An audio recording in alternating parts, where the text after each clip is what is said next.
around 3 p.m. And today is Sunday, the 19th, and still no lights, no electricity, guys. So, anyways, let's get to harvesting. This is what my jute looks like since the last 5 days. The last time I harvested was about 1 week and maybe 3 days now. And since then, you can see that there's been some huge growth and more to harvest. So like I said, when it comes to harvesting jute, it's like basil. You harvest and you come back. The more you harvest, the more you have to come back to later. So what I do when I'm harvesting is like I'm just like feels like I'm trimming it, um, giving it a haircut so I can come back later the next week. All right. Pretty watch what I'm doing. The very first harvest I did was this one right here. You can tell. And since then, the other ones have been, of course, growing around it. It takes about a week to get fresh harvest. And so yeah. So this has been a week and some, and you can see it's really grown. Yeah. So let me get some harvest for my mom. Mom's like, aren't you taking this? I'm like, sure I will. The next harvest. So this one's gonna be hers, and then the very next one I do, I'm gonna try it out myself. So it's been a total of 3 harvests. I've harvested 3 times from this jute right here. 3 times in total.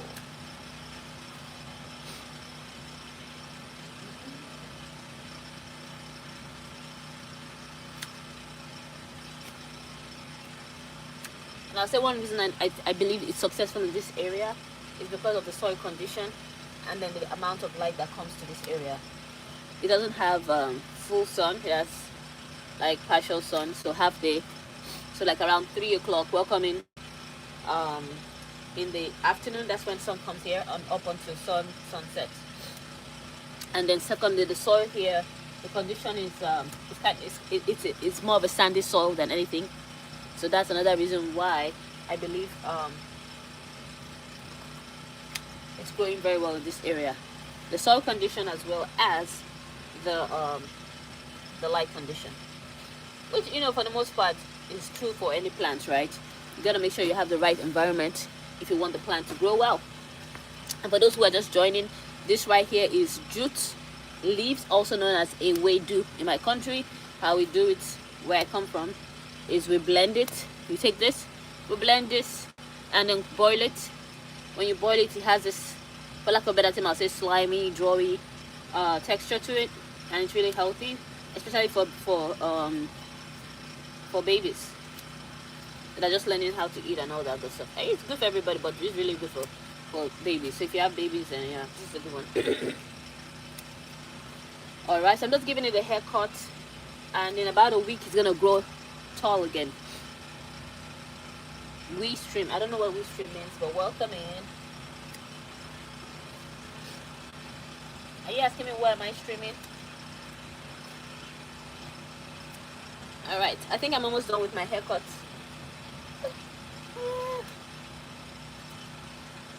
My mom is inspiration behind growing this jute.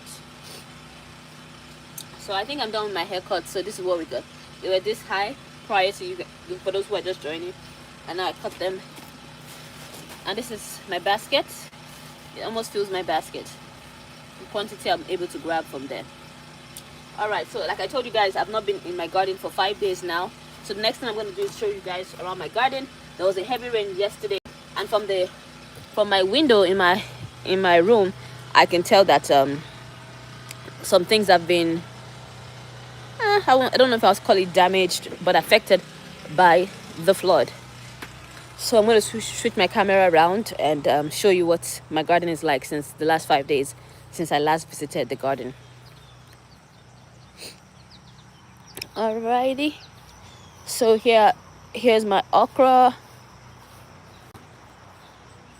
So this corn last week Sunday just fell this way. I don't even know what happened. There was no heavy wind or anything, it just fell over.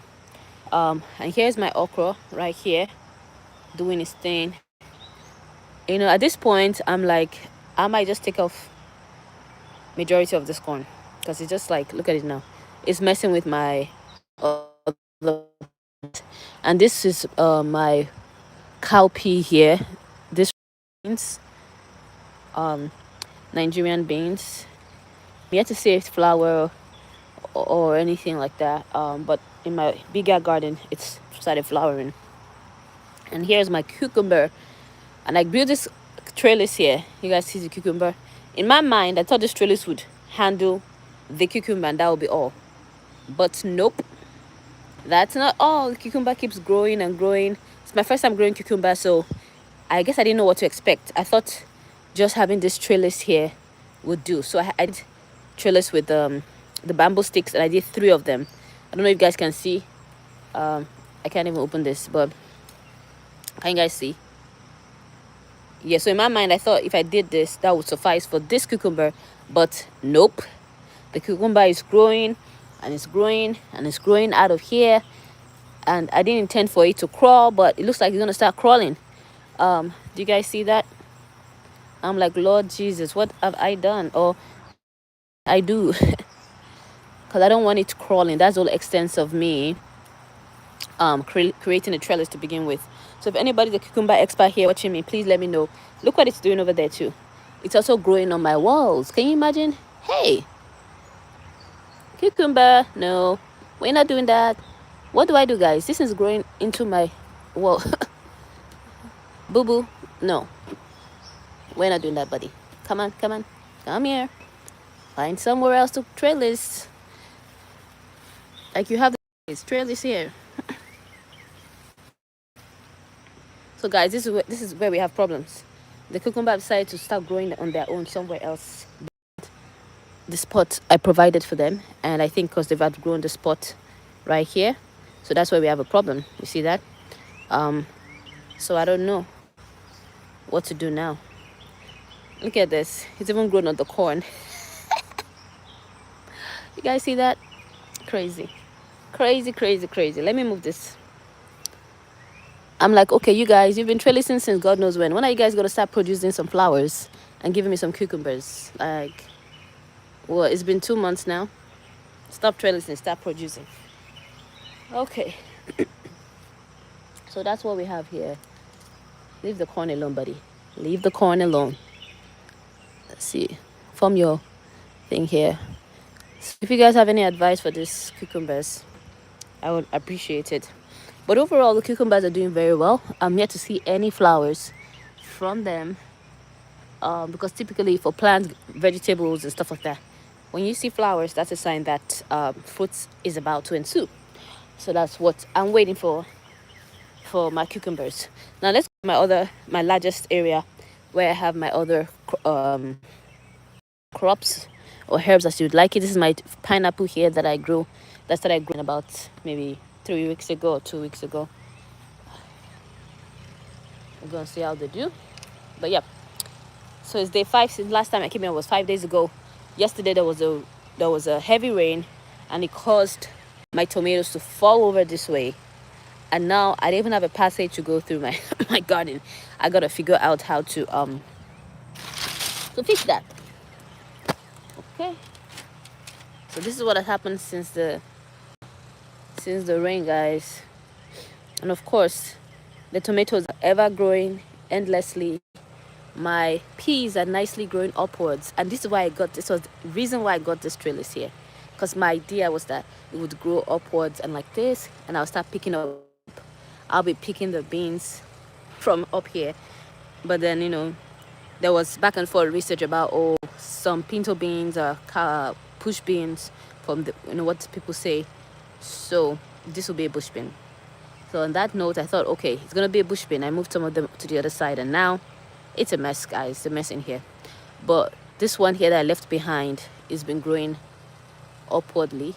As you guys can see, it has some flowers, so there will be peas soon. There have been some peas here at the bottom, like right here. You guys can see that the tomato is really taking over the area, so it's really affecting the growth of the peas. This is peas right here too. Look at that, it's been affected. There's some peas right here too again, right? So that's where we have an issue. And this one has down, so I need to get my husband to help me push this back. You guys can see the thing I put here to help it stay, but with the heavy rain it pushed everything forward. So right now it's covering not just the beans, it's also covering my basils. And then this my funny looking pepper that was acting so weird. It was growing like like a vining pepper, very strange. And it was just having so many flowers and no peppers. So eventually it started growing some peppers. As you can see, it's the least study of all my plants, but it has some fruits now, and it's fallen over since the heavy rain, and now falling twice. So there's a problem with this one now. I think I might harvest the cayenne peppers here just for experiment, put them in a box and see how they do. And this is my Nigerian cowpeas here, also growing out of control. There's a lot of lessons to learn. I'm going to do a video about lesson learned in this this year for my gardening. But yeah, so this is my cowpeas right here. Still having a lot of leaves. I've not seen any flowers coming out from here, but let's go around and see what's going on, because I haven't been here in 5 days. Okay, this also got affected by the storm. It fell over. Oh, my very first red cayenne, guys. Do you see that? At last, something has ripened. Do you guys see how red it is? Oh my. You guys see that? So cute. Alrighty, so things are happening here positively. Now my mood has changed. I'm really happy. Of course, my ghost peppers are growing very well. I'm seeing more red cayenne peppers at the bottom there. So I definitely have to come back here and do some harvesting before they start getting, eat up and stuff like that. But more things have grown since I left. You can see more peppers and so on and so forth. I can't see much here. I would have to move things around. But overall, things are doing well. I'm going to go to the other side to check out my tomatoes to see how they're doing. And that'll be it for you guys today. But I'm happy to see some ripening, because it felt like it would never happen. For me, the tomatoes is like, when are you going to ripen? So here are some tomatoes right here. You can see they're huge. They're ready to start ripening right there. But when it comes to tomatoes, they don't start ripening until the temperature falls somewhere between, like, I think the mid 75s. That's when they're able to start ripening. But the temperature has been really, really high and recently, so they're not able to do that. So this is purple cherokee tomato. My neighbor gave that to me. Those are my garden eggs. Again, the tomatoes have taken over the area. But here, that's my peas, my beans there. Pinto beans that I was told was a bush bean, but as you can see, it's vine. I try to put some, stake around it to help it vine as much as I could possibly could, and that's what we have, guys. Overall, the garden has been doing well. My sister did a good job. The plants are not dead, so that's a good thing. So yeah, I'll come back later on to get some harvest of my cayenne peppers and maybe do something like a noodles, or I'm just gonna save all the harvest and see how big a bulk I get from this year's harvest. That's also my plan, because I want to really see, okay, how much am I saving planting, you know what I mean? I'm not sure that it's gonna be much, but I know nothing beats growing your own thing. It tastes way different, very, very different. So that's it, guys. Hope you guys enjoyed the life and have a happy Sunday. See you in my next live.